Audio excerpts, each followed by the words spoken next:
Halo Sportmania, welcome back to YouTube. I'm Winit. Dalam video kali ini kita akan membahas update berita bola yang tentunya sangat sayang banget untuk dilewatkan. Dan teruntuk kalian yang tidak mau ketinggalan informasi apapun, kalian bisa langsung subscribe channel YouTube ini dan bunyikan loncengnya juga. Tanpa basa-basi lagi, berikut adalah berita selengkapnya.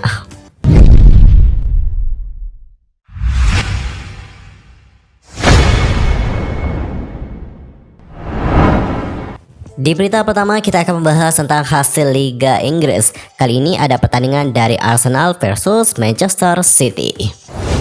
Manchester City itu berhasil mengalahkan Arsenal dengan skor 3-1 dalam laga lanjutan Liga Inggris di Stadion Emirates pada hari Kamis tanggal 16 Februari dini hari waktu Indonesia Barat.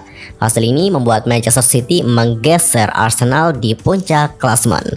Kedua tim juga sama-sama mengkoleksi 51 poin, namun Manchester City unggul selisih gol. Dan berikut adalah bagaimana susunan pemain ataupun starting 11 dari kedua klub. Kita mulai dulu dari Arsenal. Adapun untuk starting 11 Arsenal terdiri dari yang pertama ada Ramsdale, lalu ada William Saliba, Takehiro Tomiyasu, Alexander Zinchenko, Martin Odegaard, Jorginho, Granit Xhaka, Bukayo Saka, Gabriel Martinelli, dan juga Eddie Nketiah. Sedangkan untuk Manchester City, starting 11-nya terdiri dari Ederson, Kyle Walker, Ruben Dias, Nathan Ake, Ilkay Gundogan, Rodri, Kevin De Bruyne, Bernardo Silva, Erling Haaland, Jack Grealish, dan juga Riyad Mahrez. Berbicara mengenai bagaimana jalannya pertandingan, sebenarnya untuk pertandingan dua tim papan atas ini berlangsung sengit sejak babak pertama. Arsenal mengambil inisiatif menyerang. Eddie Nketiah juga hampir membuat Arsenal unggul lebih dahulu pada menit ke-21. Namun sayang banget sundulannya masih melebar. Tim asuhan Pep Guardiola kemudian mampu mencuri keunggulan pada menit ke-24 lewat gol dari Kevin De Bruyne. Berawal dari kesalahan Tomiyasu dalam memberikan bola ke Aaron Ramsdale. Bola terlalu pelan dan juga berhasil direbut oleh De Bruyne. Dengan mudah, pemain asal Belgia itu menjebol gawang Arsenal. Tomiyasu itu nyaris banget penebus kesalahannya, namun sepakannya pada menit ke-27 masih jauh di atas gawang dari Manchester City. Anak asuh Mikel Arteta itu berhasil menyamakan kedudukannya lewat titik putih. Bukayo Saka juga sukses menjadi algojo penalti pada menit ke-40. Pada babak tambahan waktu babak pertama, Manchester City memiliki peluang untuk mencetak gol. Namun sundulan dari Rodri masih membentur mistar gawang. Memasuki babak kedua, Arsenal juga tak mengendurkan serangannya. The Gunners menciptakan sejumlah peluang untuk membalikkan keadaan, tetapi tak ada yang berbuah gol. Manchester City yang justru mampu unggul 2-1 lewat gol dari Jack Grealish pada menit ke-72. Gol tercipta setelah Grealish menerima umpan terukur dari Erling Haaland. Kemudian Arsenal juga berusaha untuk menyamakan skor dengan Arteta yang memasukkan Leandro Trossard menggantikan Martinelli pada menit ke-76 untuk menambah serangan. Namun sayang, lagi-lagi Arsenal gagal dan justru The Citizen yang justru mampu menambah keunggulan lewat gol dari Erling Haaland pada menit ke-82. Pemain asal Norwegia itu dengan mudah menjebol gawang Ramsdale setelah menerima umpan dari De Bruyne. Arsenal juga sebetulnya sangat dominan dalam menguasai bola mencapai 64%. Anak asuh Mikel Arteta itu juga menciptakan 10 tembakan, tapi cuma satu yang mengarah ke gawang. Kegagalan dari Arsenal menembak ke arah gawang menjadi penyebab utama kekalahan tersebut. Dan hal itu juga sudah disinggung oleh sang kapten yakni Martin Odegaard. Kepada Amazon Prime, Odegaard mengatakan, pertandingan ditentukan di dalam kotak penalti dan kami tidak cukup tajam di depan gawang dan juga di diri kami sendiri. Mereka lebih baik dan selain itu kami juga memainkan permainan yang bagus, melakukan banyak hal baik dan juga menjalani banyak periode bagus. Tetapi kami harus lebih baik di dalam kotak. Ini adalah sepak bola, terkadang belum masuk, terkadang tidak. Tapi disitulah kami perlu meningkatkan dan juga lebih klinis. Ini bukan hanya tentang satu pemain, tetapi seluruh tim.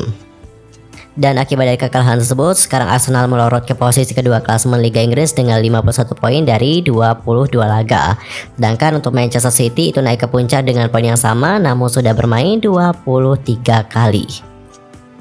Lanjut ke berita kedua, kita akan membahas tentang berita transfer dari Manchester United hingga Real Madrid. Kita mulai dulu dari berita transfer mengenai Manchester United. Kali ini ada berita mengenai Ansu Fati yang dikabarkan tidak tertarik untuk hijrah ke Setan Merah. Menurut laporan yang dilansir oleh Mirror Football, Ansu Fati tak memiliki ketertarikan untuk tinggalkan Barcelona di jendela transfer musim panas 2023. Meskipun Manchester United punya minat serius dalam mendatangkannya. Inkonsistensi performa yang diperlihatkan pemain asal Spanyol di Spotify Camp Nou pada musim 2022-2023 ini menjadikan dirinya secara perlahan mulai dikesampingkan dari skuad utama. Lantaran Xavi Hernandez lebih memilih Robert Lewandowski, Rafinha, dan Gavi pada sektor penyerangan. Dengan hal tersebut, MU pun mau memanfaatkan situasi itu dengan memboyongnya untuk mendapatkan amunisi di lini penyerangan. Akan tetapi, harapan dari The Red Devils nyatanya tak akan bisa menjadi realita. Selain Fati yang tak tertarik untuk meninggalkan kompetisi La Liga, Xavi juga disinyalir masih mau memasukkan nama penyerang berusia 20 tahun itu ke dalam rencananya. Dan kabarnya, Xavi Hernandez juga sedang mempertimbangkan untuk mendorong Fati untuk terus bersaing untuk mendapatkan tempat utama di bawah asuhannya. Lanjut ke berita transfer kedua, datanya dari Arsenal yang disebutkan mengincar bomber Inter Milan yakni Lautaro Martinez. Klub Premier League Arsenal dikabarkan membangkitkan lagi ketertarikannya pada Lautaro Martinez yang merupakan bomber dari Inter Milan. Musim ini Arsenal sebenarnya sudah tampil luar biasa. Mereka juga senang sekali mengkoleksi 3 angka dari lawan-lawannya. Bagusnya lagi, Arsenal juga terus bisa melaju meskipun kehilangan salah satu pemain andalannya yakni Gabriel Jesus.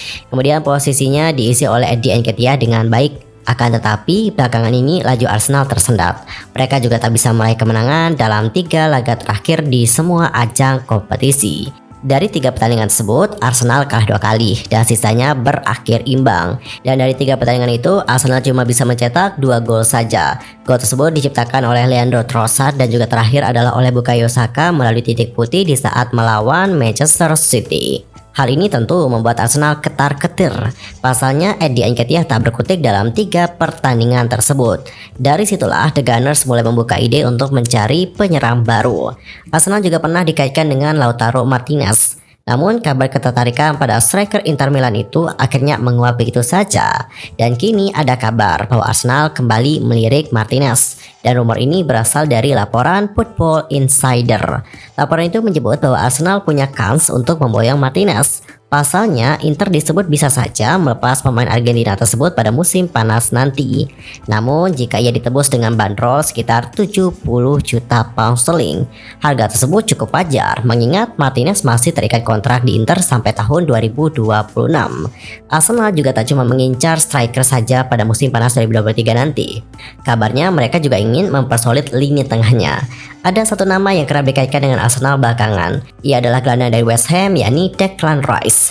Gelandang timnas Inggris itu sendiri pernah mengatakan bahwa ia siap cabut dari West Ham dan tak memperpanjang kontraknya di London Stadium sebab ia ingin memperkuat klub yang bermain di Liga Champions. Dalam berita transfer terakhir, datanya dari Real Madrid. Adapun untuk Real Madrid itu dikabarkan terus memantau situasi dari Richarlison di Tottenham. Raksasa La Liga Real Madrid dikabarkan terus memantau situasi Richarlison di Tottenham. Real Madrid sekarang ini tak punya banyak penyerang. Sekarang mereka masih diperkuat oleh Karim Benzema yang didukung oleh Rodrigo. Masih ada Mariano Diaz. Namun Diaz juga tak bisa terlalu diandalkan di depan. Sementara Benzema sudah semakin menua. Sekarang ia sudah berusia 35 tahun. Kontraknya di Madrid juga akan berakhir pada musim panas 2023 nanti. Jadi Madrid pun butuh mencari penyerang baru pada musim panas 2023. Sejumlah nama pun telah dikaitkan dengan tim asuhan Carlo Ancelotti tersebut. Salah satu pemain yang disebut masuk bidikan Real Madrid adalah Richarlison. Dan sekarang ini ia masih terikat kontrak dengan Tottenham sampai tahun 2027 mendatang. Madrid juga dikabarkan terus memantau situasi Richarlison di Spurs sejauh ini. Dan kabar tersebut disampaikan oleh ESPN. Laporan itu juga menyebut bahwa Richarlison masuk salah satu target potensial pada musim panas 2023 mendatang. Namun, Madrid juga disebut menyadari bahwa mungkin akan sangat sulit untuk memboyong pemain Brazil itu dari Spurs. Pasalnya, Richarlison juga baru merapat ke Spurs pada musim panas 2022 kemarin. Jadi, tim asuhan Antonio Conte itu tak dalam kondisi terdesak untuk melego ex pemain Everton tersebut. Selain Richarlison, Real Madrid juga dikabarkan punya target lainnya. Radar transfer mereka kali ini mengarah ke Italia, tepatnya adalah ke Juventus. Madrid diklaim membidik Dusan Vlahovic. Madrid pun juga dilaporkan terus memonitor pemain Serbia tersebut. Dan sekarang ini Vlahovic terikat kontrak dengan Juventus sampai musim panas 2026. Meski demikian, masa depan dari Vlahovic sendiri disebut tak menentu di Juventus. Hal ini tak lepas dari masalah keuangan yang membuat Juve disanksi pengurangan 15 poin di Serie A. Real Madrid sebelumnya juga dikaitkan dengan penyerang muda Borussia Dortmund, yakni Karim Adeyemi. Madrid dilaporkan sudah mengamati pemain Jerman tersebut sejak lama. Madrid juga dilaporkan tertarik dengan bomber Napoli, yakni Victor Osimhen. Namun masalahnya Vatinovic enggan melepasnya. Sebelum semua nama-nama di atas muncul, Madrid juga sebenarnya sempat dikaitkan dengan Kylian Mbappe dan ada juga Erling Haaland.